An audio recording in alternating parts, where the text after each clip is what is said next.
If you're an artist and you're going to a studio, or you're a producer and you're looking to have artists into your studio, what should you expect on your first visit? We're going to talk about that today. My name's Rio. And I'm Justin. And we're Burner. We are a creative house for artists, producers, musicians, bands, and we love to help people out in terms of making their art, whether that's music, whether that's visuals, video. And today we wanted to walk through exactly what I just mentioned, and that is what to expect when you go to a professional studio for the first time. So. Yeah. Over the course of the last few years, we've had the chance to work with a lot of different people in a lot of different studio settings, but there's some things that are universally true no matter where you go, no matter whether you're in LA in the nicest studio ever or whether you're in a bedroom studio. There's kind of some norms and some things that, we hope that producers and artists consider as they're walking into a session. Yeah, it can be a very intimidating experience for both sides, both producers and artists. And so I think there's just a lot of level setting we can do here in this video to kind of help both sides set up for success in a session. So Rio, let's start off with producers. Yeah. If producers are having an artist into the studio for the first time, what should they expect? I mean, first thing that a producer should know if they're going to have their very first client ever is that they've done some intake, they've done some information taking about what the artist wants, what their vision is, and what their vibe is before they get into the studio. That way they have kind of a strong foundation for not only the song, but also the relationship with the artist. Yeah, I mean, my piece of advice would be to basically have a plan, is to knowing what you're getting into, right? Are you jumping into songwriting? Are you jumping into maybe just recording vocals? Knowing what you're going to do with the day is going to be super important, so you're not just going in and figuring it out on the fly. Right, and what comes with that is also knowing how much time you have to do the session, how much money is the session being charged, Yeah, I think that's a good point, is setting expectations with the artist, and that's just being really upfront as to, what your rates are, how much time you have for your session today, what equipment you have, if they need to bring anything on their own.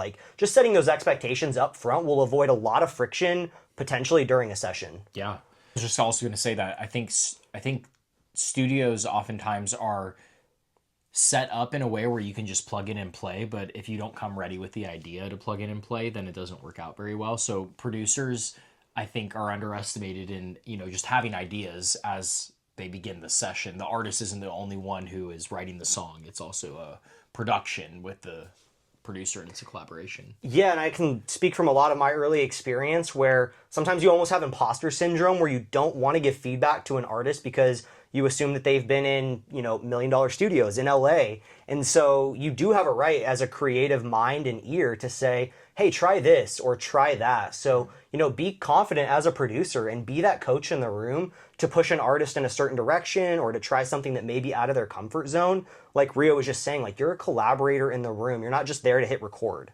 Right.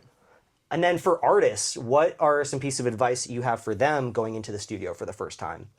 Knowing what you want, knowing what kind of product you want to come out with. Are you there to write a demo? Are you there to write a song? Are you there to just track vocals? And with that, then another layer to that is having references prepared so that it's easy for the producer to actually engage with all of your ideas and be able to execute them. Yeah, no, I mean, it's the exact same point I started out with for the producer side, which is have a plan. And that's to the artist. Know what you're going in to do. You're not there to just figure it out on the fly. I mean, right. I assume you're going into a studio and probably paying good money for that studio time. Always paying good money. Yeah, know what you want to do with that time. If it's just, recording guitars for the day, or if it's, doing a full demo or just doing vocals, be focused in your time so that way both sides can be productive. Yeah, so overall, I'm hearing if we make a plan and then we also manage the expectations from whoever's running the session, whether it be a producer or a multitude of producers, making sure that there's a plan involved on both sides before you get into the actual session, not making the plan in the session. It's the classic case of,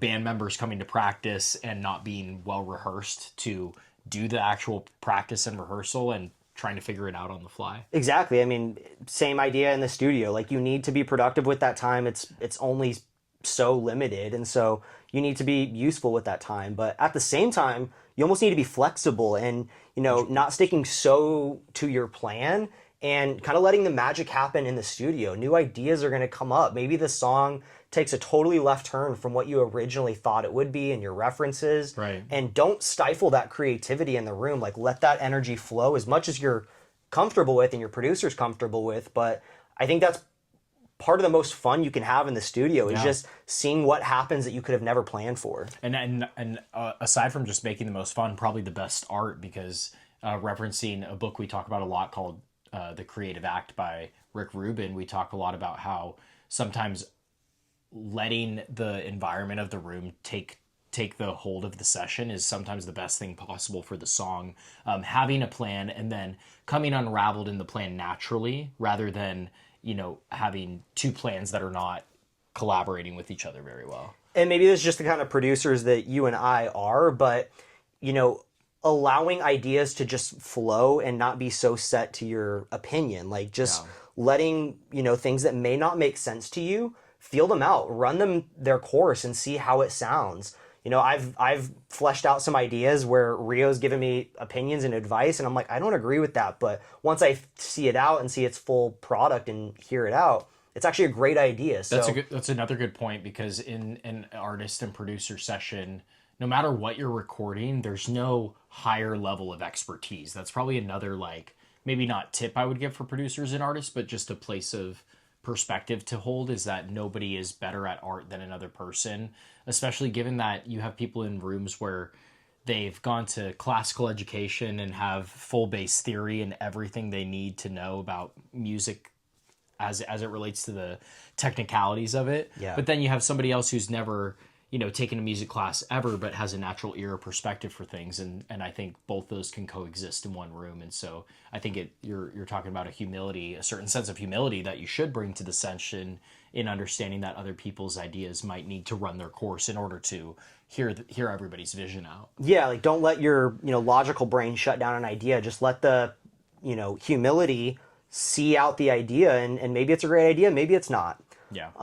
Another idea is to just simply be honest as an artist with your producer. A producer is only there to help you see out your vision. And so being honest with your producer to say, I'm just here to record a single song because it's something on my bucket list.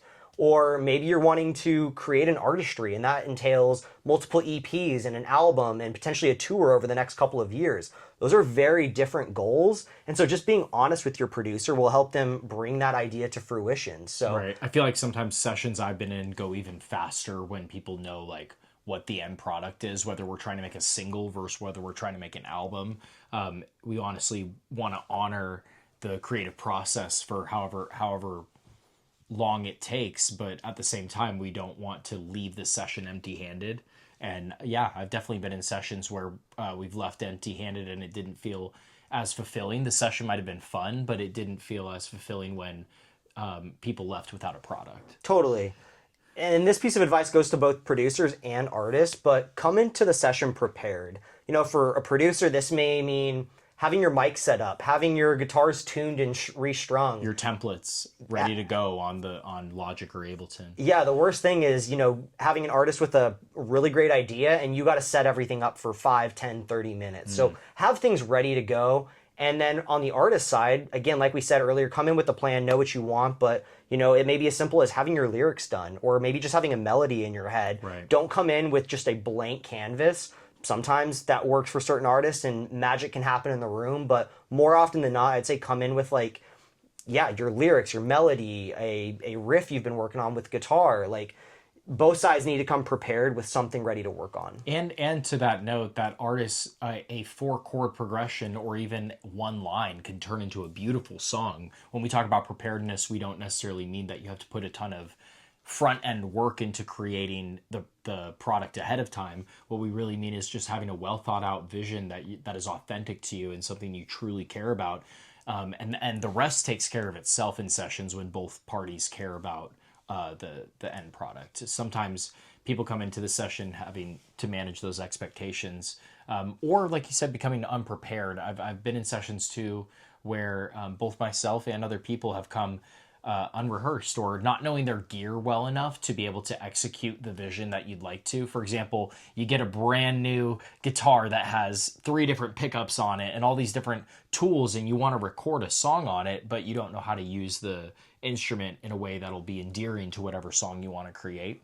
Art is our beauty is in the eye of the beholder as it relates to music, but at the same time, these instruments and these this process of engineering is a craft, and it requires people to come knowing their craft. Yeah. So, I mean, I think that's pretty much, at least in a nutshell, the advice we could give to artists and producers to have a successful first session, to have a productive first session, and to walk into it with confidence, knowing like, where can I speak up? Where can I be the expert in the room? So again, we could talk on this topic for hours. So if you guys want more information on this topic, please leave us comments, like, share this video. That helps us out a ton. Be sure to subscribe to the video so you don't miss any future videos from us.